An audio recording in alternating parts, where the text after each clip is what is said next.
Story recapped here. Today, I'm going to explain an action, fantasy, and horror film called Warlock the Armageddon. Spoilers ahead, watch out and take care.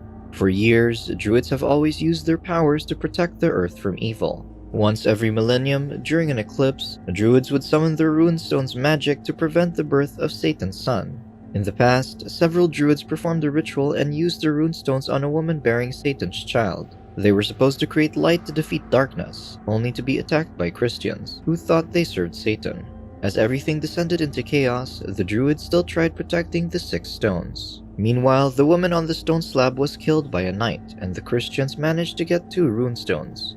When the Christians left, one Druid checked on his injured elder and said he saved 2 of the stones. The Christians took the birthstone that the woman was wearing, so the old man said the birth of Satan's son was still to come. In the present, Kenny tries catching up to his girlfriend, Samantha, after her theater club practice. Outside, Samantha gets in the car with her father, Reverend Ted Ellison. He asks Samantha's friend, Andy, if he's taking Samantha to the movies that weekend, and the boy says he'd like to. When Kenny finally comes out, Ted notices his daughter smile before driving away. Disappointed, Kenny starts walking home, but Andy's group stops him. Andy warns him to stay away from Samantha, unaware that Kenny's father, Will Travis, is watching them from a distance. Being a druid, Will easily turns on sprinklers using his powers. Then, once Andy and his friends flee, he smiles and leaves too. But on his way home, Will witnesses lightning strike a tree trunk. Unfortunately, from the sawdust and ashes, Will finds the symbol of the birth of Satan's son. At home, a beautiful woman named Amanda prepares for her date. She dresses up and wears one of the runestones as a necklace, which is a family heirloom. After that, Amanda looks at the window and sees the lunar eclipse. Seconds later, Amanda feels tremendous pain and thrashes around, lying on the table and unable to do anything as her stomach rapidly grows. It isn't long before Amanda gives birth to Satan's son, the Warlock, who is already a grown man. Frightened, Amanda crawls to the bathroom as the Warlock slowly approaches her, locking herself there and trying to pull herself together. However, the Warlock floats and talks to Amanda through the window above the door, screaming and causing the glass to break when the woman refuses to let him in. Using Amanda's lifeless body, the Warlock communicates with his father. He's tasked to retrieve the other 5 stones, learning he only has 6 days to complete the mission. Satan reveals that when the sun emerges from the darkness, the Warlock's time will pass. Afterward, the Warlock grabs Amanda's stone. When Amanda's stomach burns, the Warlock peels the skin from it and uses it as a map to find the runestones. He also takes the clothes of Amanda's date, who finally arrives.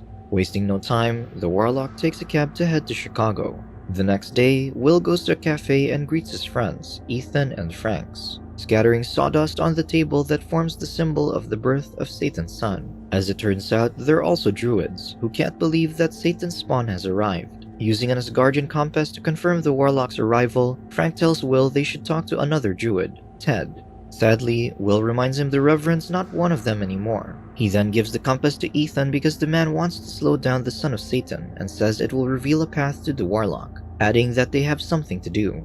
After swimming in the river, Kenny talks to Samantha about their plan to go to Berkeley. Samantha says she's not sure about it anymore, confessing she's not ready to leave Logan Valley. She also admits she needs more time, but Kenny points out he's sick of that place and hearing people talk about his father.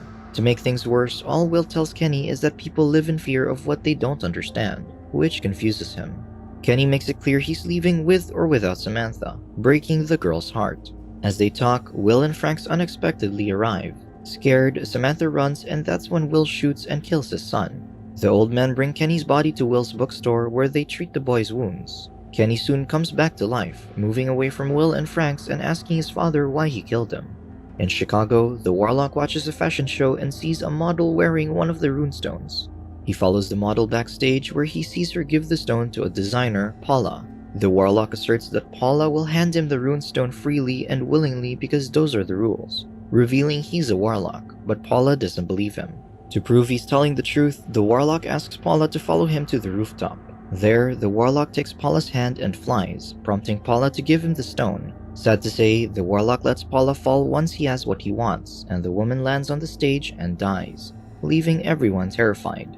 Concurrently, Kenny learns that Satan is trapped in hell, and his son, the Warlock, will get the chance to release him during the days in between the lunar and solar eclipse. The Warlock has 6 days to complete his mission, which will bring about the end of the world. Will explains that they're druids who are blessed by God with certain gifts to stop Armageddon.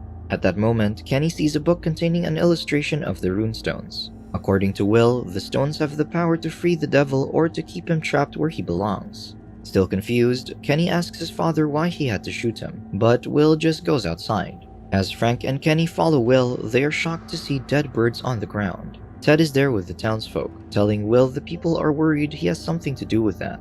Ted walks toward Will and states the birds probably died because of an insecticide or pollution, but the people believe that Will and his group are responsible for what happened.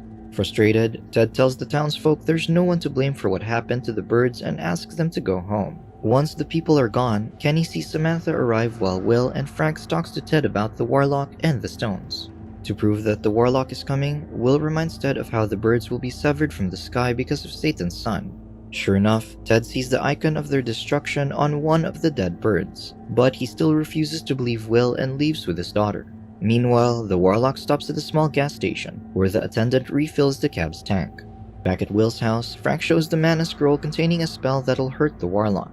Frank says a blue wooden pin dipped in the ink of mandrake juice during the space of the black life can harm the Warlock, and then he casts a spell. At the gas station, the attendant notices that the cab driver is dead and quickly informs the Warlock. However, the Warlock ignores him and nonchalantly asks if his car is fast. It isn't long before the Warlock starts bleeding because of Frank's spell, and the more Frank stabs the leaf, the more Satan's son gets hurt. The attendant can only desperately try to help the Warlock as he bleeds profusely, unaware that a druid is causing the stranger's pain. But at the same time, Will points out to Frank that Kenny is the only one who can stop the Warlock. When Frank stops stabbing the leaf, the Warlock finally manages to relax. The attendant wants to take him to the hospital, but the Warlock suddenly attacks him and drinks his blood, leaving him dead. That night, Will takes Kenny into the woods and reveals that the timing of his birth is a sign that he's a druid warrior. Will also confesses that he killed Kenny so he could rise from his own death as a warrior. He tells his son that the Warlock will come for the stones, and they have to stand and fight. Understandably, Kenny doesn't know how to take everything in, but Will wants him to know that they're the Earth's guardians. Then, Will instructs Kenny to stay there and listen to the trees, informing him they'll start training in the morning. At home, Will is visited and confronted by Ted, who wants him to keep Kenny away from Samantha. Will says 2 warriors need to defeat the Warlock, but Ted is having none of it. Before leaving, Ted warns Will he'll let the townsfolk deal with him if Kenny doesn't leave his daughter alone. The next day, the Warlock takes the gas station attendant's car to travel. In Logan Valley, Franks and Will help Kenny understand and use his powers. Will throws a ball into the field and orders Kenny to sense it with his eyes closed, and the boy manages to make it float. Despite that, Kenny struggles to control his powers and breaks their truck's window with the ball. In the evening, the Warlock arrives at a circus and intends to buy the next runestone from the ringmaster. One of the performers, Augusto, tells the owner not to sell the stone, saying the Warlock will cause Armageddon. Annoyed, the Warlock picks him up and places him inside an Iron Maiden, killing him. Frightened, the ringmaster flees to a room of mirrors, where the Warlock creates an illusion. The Warlock places a second runestone inside the ringmaster's pocket and asks him to identify the real one, saying he'll let the man live if he guesses correctly. The ringmaster confidently tosses to the Warlock the stone he believes to be fake, only to make a mistake and get trapped in a room of nightmares. Later that night, Kenny heads to the river and finds a distraught Samantha, who says she's been having dreams about symbols, great blackness, and daggers. Samantha begs Kenny to explain to her what's happening, so Kenny reveals that his father shot him and brought him back to life to save the world from the forces of evil. Then, they run to the bridge when it rains and see they're covered in blood. Samantha mentions Chokma and says the water shall turn red as death, clueless about how she knows that. Overwhelmed, Samantha suddenly runs away, leaving Kenny worried. In the morning, Will asks Kenny to fire up the grill. The boy manages to do it, but he also sets the tree on fire. Then, that night, Will and Franks are about to show Kenny the dagger that can stop the Warlock when they realize that Ethan took it. Without the weapon, Will says they should make sure the Warlock doesn't open the gateway and worry about how to kill him later. Meanwhile, Ethan tracks the Warlock to Sinclair Enterprises and gets in the elevator with him. Ethan only realizes he's already with the Warlock when his compass shakes, so he takes the dagger and attempts to stab him. Sadly, Ethan is no match for the Warlock, who mercilessly kills and dismembers him before getting out of the elevator. Afterward, the Warlock heads to the office of Nathan Sinclair. The Warlock demands to have the stone that's enclosed in a glass container, but Nathan only points a gun at him.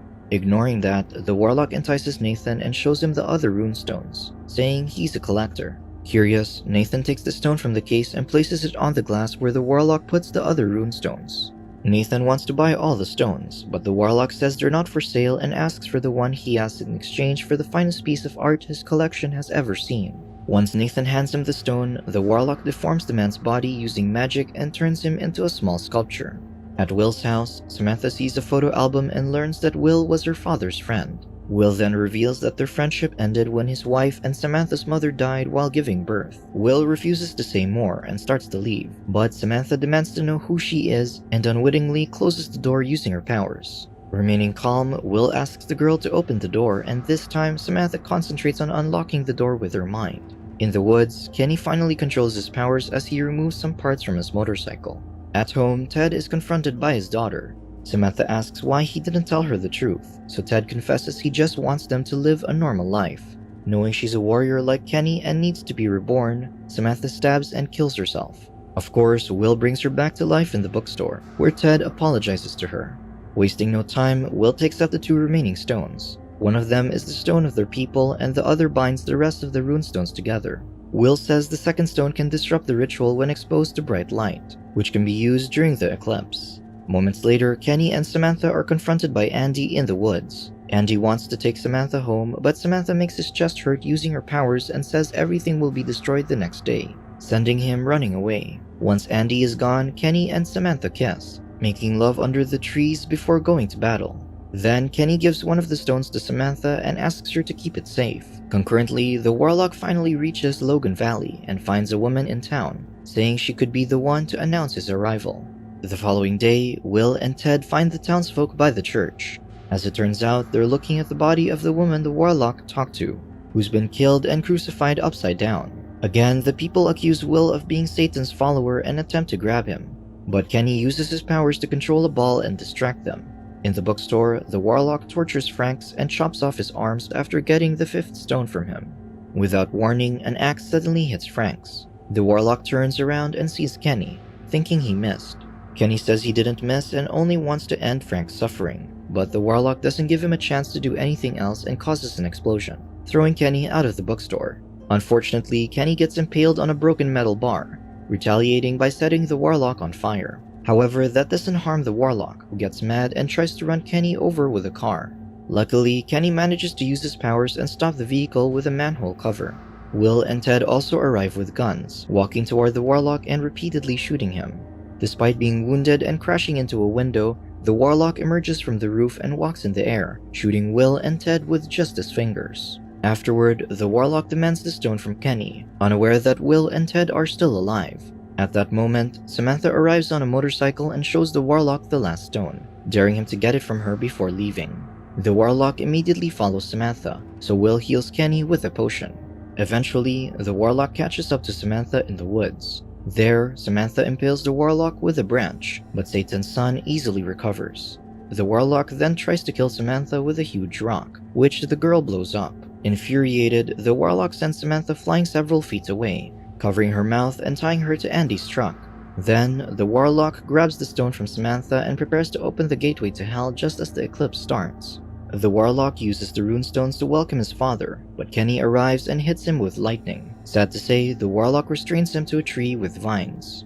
Again, the Warlock tries to open the gateway, allowing Satan to rise. With their time running out, Kenny asks Samantha to help him turn on the truck's lights and hit the stones, which they successfully do.